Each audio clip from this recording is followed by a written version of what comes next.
Hi students, I'm Professor Mahadevan. I'm from School of Design, VIT University, Vellore. So I'll be teaching you 3D animation this semester. So my intention is to uh, brief you about the fundamentals of 3D animation from your 2D animation. So I hope you people would have learned 2D animation in your previous semesters. So we'll be trying to apply the same kind of principles, ideas, and your concepts of 2D animation into your 3D software, which is your Maya. And we'll be trying to first animate with small objects such as your ball.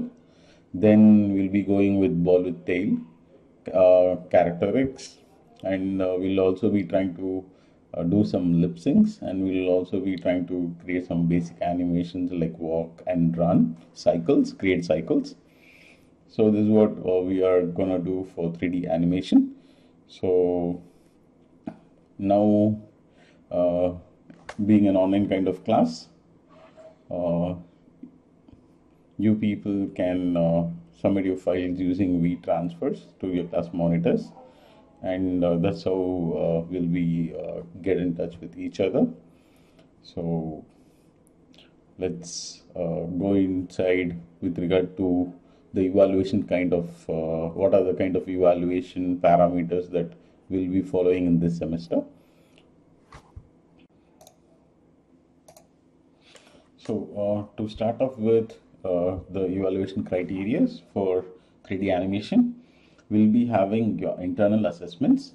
So the internal assessments will be for a total of 60 marks. So you'll be having 3 tests. So each test would be of 20 marks each. So 3 tests into 20 marks would be 60 marks. And your final exam would be for 40 marks. So you'll be having the final exam after you complete the course of 3D animation for 16 weeks. So your week 17 would be for your final evaluation. So this is a tentative dates for each internal assessments. So every 4 weeks you will be having one internal assessment. So it will happen in week 4, week 8, and week 12. So the approximate date will be on March 17th, April 24th, and May 12th. So I kindly request the students not to be absent for these kind of internal assessments, because the exams will not be conducted again for you people, and there are chances you might lose these internal assessments. So make suitable pre-arrangements and plan your leaves, and take care you don't fall sick or go through any kind of issues with on these dates. Okay, so this is with regard to the internal assessments. So now I think we are ready to go start off with our classes. Next one is the basics of the animation, which is nothing but the 12 principles of animation. I think you people would have already learned the 12 principles of animation in your 2D animation classes. So I just want to brush up with regard to this. First one is your squash and stretch. The squash and stretch is nothing but it is the ability, it defines the property of an object. For example, if you have a rubber ball, how much elasticity or the flexibility an object has with regard to its physical properties. Rubber ball tends to squash little but has a higher amount of bounce. But when compared to that of a ball filled a balloon, okay, so the balloon stretches more when compared to a normal rubber ball. So the property of each and every object is totally different. If you take an iron ball, it doesn't have so much amount of squash and stretch. It's totally rigid. So that is your squash and stretch. Anticipation is nothing but preparation for an action. So if a character is trying to run very fast, the character first anticipates, go backwards, gains some energy or momentum in its body, and then moves forward. You would have seen these kind of animations in many of your old Tom and Jerry cartoons, Roadrunner, and all those kind of stuff, which is your anticipation. Staging is nothing but uh, placing up of objects in your scene for effective storytelling is called as your staging. It's nothing but composition of an object in a scene. Straight ahead action and pose to pose. These are two various kinds of animation that is followed in the industry. Straight ahead action is an animator drawing various poses one after the other another in a sequential way. Post to post animation is an effective way which many of us use in today's scenario, where we first define two extreme poses, the starting pose and the ending pose, and we try to add in more detail in between these two poses to create a very good sense of motion. Fifth one is the follow through and overlapping action. So when a character is walking, we can see the hair, the dress, and all those kind of actions that is also like animated along with the character. So these kind of uh, actions are called as your follow through and overlapping actions. Slow in and slow out. Slow in is uh, a movement which comes to uh, rest is called as your slow in. So when a vehicle comes to rest from being very fast, we call it as slow in. Slow out is a vehicle which is in a standing position and which accelerates in order to gain momentum. So these are the two kinds of concepts. So when a ball is thrown, it starts with a high velocity and then slowly it loses its momentum. So that is slow in.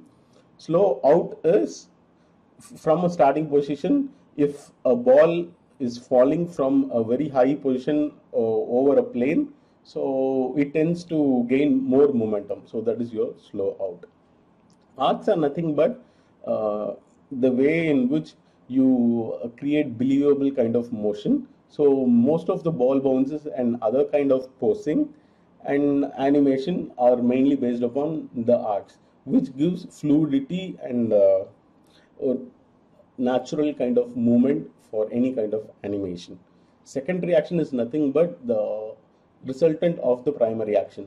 For example, when one ball goes and hits a box containing large amount of balls, so this hitting of one ball on another ball would create secondary kind of animations. So these are called as secondary actions.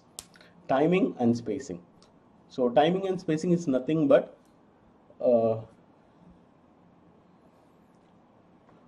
today's class we will be seeing about timing and spacing. So timing is the time taken to complete one complete action is called as your timing.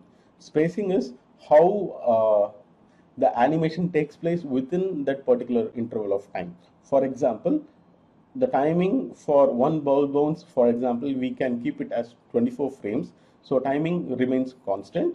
Spacing is nothing but whether the animation starts slowly or where it accelerates or where it ends. So how the animation is gonna be created or whether it's gonna have an equal amount of speed. That is called as your spacing. Exaggeration is a concept where more non-realistic kind of expressions are created in order to create a sense of believability in the minds of the audience. So these kind of exaggerations can be more observed in cartoonic kind of animations.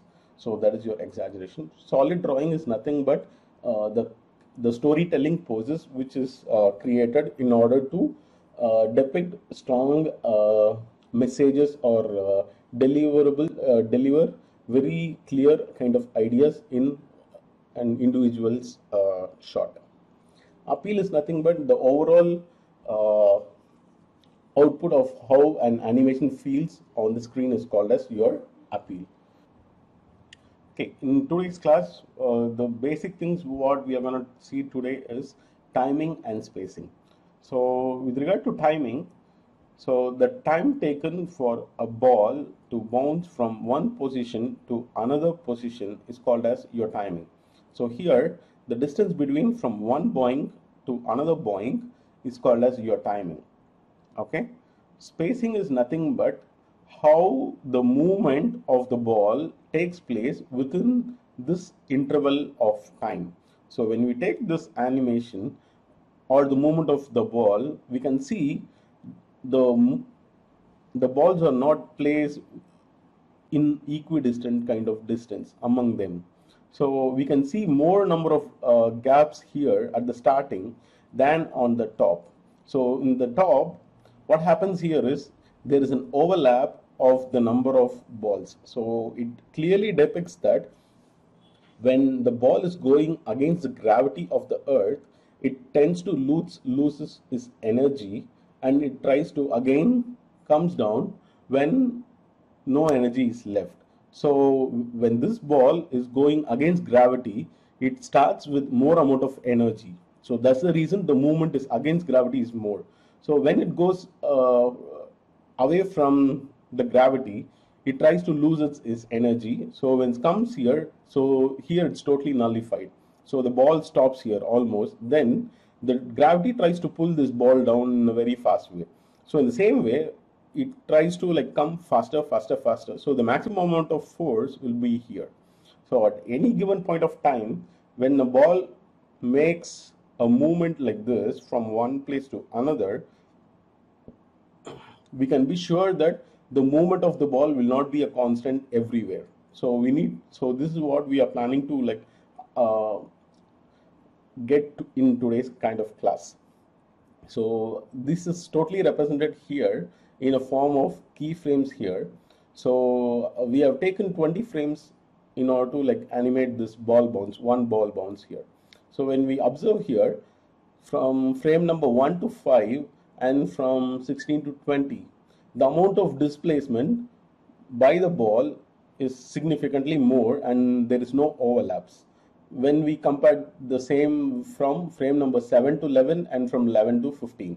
So what's happening here is the speed in which the ball moves away from the earth is having more amount of displacement here. So the speed is more at from 1 to 5 and from 16 to 20. But the speed decreases from 6 to 11 and speed slowly increases, gradually increases from 11 to 16. So this is called as ease in, this is called as ease out. So this is the kind of animation principle we are trying to apply here in our animation here. So here when it's starting, it starts with more amount of energy, the ball goes up, it slowly loses all its energy. It tends to stop here at frame number 11 or 12, and it comes and acts due to gravity, so it again starts to get more amount of energy and maximum energy when it reaches frame number 20. So we are trying to totally recreate this same scenario in Maya today. So before starting off with Maya, there are some like key terms which we need to understand. So these are called as your key poses, breakdowns, and in-betweens. So key pose is nothing but the extreme positions of an animation. So here we consider frame number 1 and 20 to be our extreme positions, inside which we will be breaking down. For example, imagine if you are animating any kind of, if you're creating a motion tween in Flash or in Adobe Animate, if you're keeping two keyframes here and press a tween, the software would try to directly animate from this left position to this right position. But we want to have a breakdown. So we are breaking the monotony of like this movement here, and we are taking the ball to have a bounce like this. So that is the reason it's called as a breakdown. So we are breaking the normal movement of any kind of animation. Next one is your in-betweens. This in-betweens will help you to determine from which position to which position how the movement of the ball is. For example, from frame number 1 to 5, the movement is going to be faster. From frame number 5 to 11, the movement is going to be like, it's going to slow down. From 11 to 15, again it's going to start increasing in speed. From 17 to 20, it's going to get maximum number of speed. So with these kind of things, we are going to create our extremes, your in-betweens, and breakdown positions. So this is the simplified drawing for a normal ball bounce here. Okay, so we have two keyframes, which is your starting and ending. So the ball starts slowly, it tries to stretch here, so where it tries to get more amount of energy or momentum. Ball comes down, hits the ground, it squashes, again it tends to like bounce back, again it loses its energy and goes to its normal position. This is a basic understanding of it.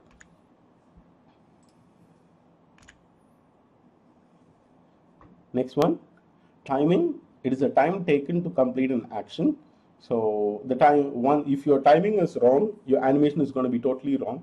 So everyone should get a very clear understanding of how much duration a small kind of animation clip is going to take.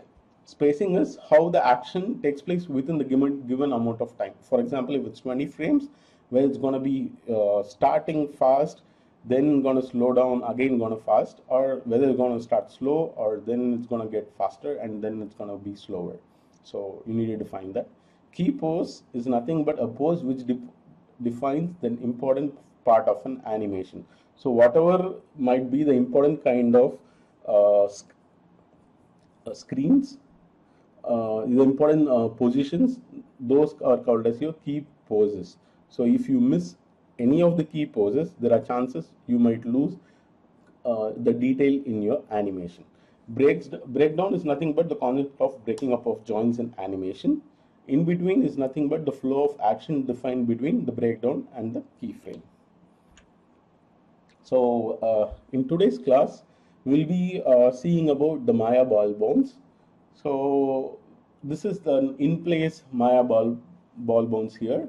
So what we have right now here is the ball will be placed at the center here. So ball slowly tends to go down. So when it's coming to the center here, it tries to get more amount of energy. So we stretch it. So when it comes and hits the ground, it squashes. Again, when it again goes up, it stretches. Again, when it goes down, it slows down. Again, it ends here.